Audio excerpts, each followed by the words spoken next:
Maashaallah tabarakallah eegaa wardoftoota kiyya jechuudha. Kuni chaanaala Zamuu online shop akkuma argitan jechuudha. Meeshaa babbareedoo fi meeshaa qulqullina isaatiin beekamaa ta'e qabadee isin dhufeetiin jira. Haga xumura viidiyoo kanaatti na waliin turuudhaan like, share, subscribe gochuudhaan isinillee meeshaalee mana keessaa ajajachuu dandeettan.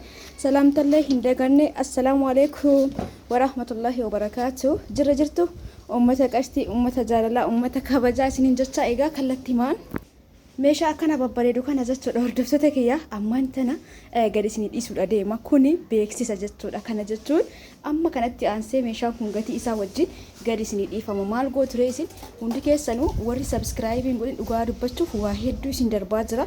Egaa ani obboleettiin teessan biyya keessa taa'eetiin meeshaa akkana babbareedu kana tokkoon tokkoo keessan nama natti dhufe narraa ajajata jechuudha. Bitee saamsee mana keessaniin isinii gahaa jira jechuudha. Kanaaf isin maal irratti subscribe gochuun fagaraa isin nyaateef subscribe, like, share gochuudhaan waan barbaadan ajajadha. Meeshaa babbareeda kana fudhatanii keessan taasisan isin jaa.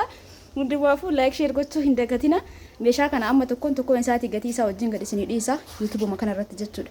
Kana mootu isin maal gootan subscribe godha. Hundi keessanuu warri subscribe gootanii na jajjabeessaa jirtan galatuun ulfaadha. Akka kana caalaa cimee itti fufuu mootu laayikii tuquu hin dagatina namni isin bira ga'e jechuudha. Hordoftoota kiyya egaa guutummaa isaa immoo itti aansee gad isinii dhiisa. Kan akka yaadattaniitiin viidiyoo sanii eegdanii ilaaltaniif jechuudha akka gad isinii dhiisaa jiru. Kanaafuu marti keessanuu koottaa ajajadha. Meeshaa kanneen keessan taasifadhaa isin ja'a. Kana isinin jedhu waan ofii isin barbaadan isinii fichisiisa malee fedha kiyya irratti kan hundaa'e miti jechuudha. Jechuun waan ofii barbaada sun taane waan isin barbaadan kan isinii fichisiisu meeshaa babbareeda. Akkana isin jaa hori subscribe godha. Isin jaaladha isin kabaja. Mee viidiyoo itti aanu walitti deebinaa hangasittuu nagaan naa tura.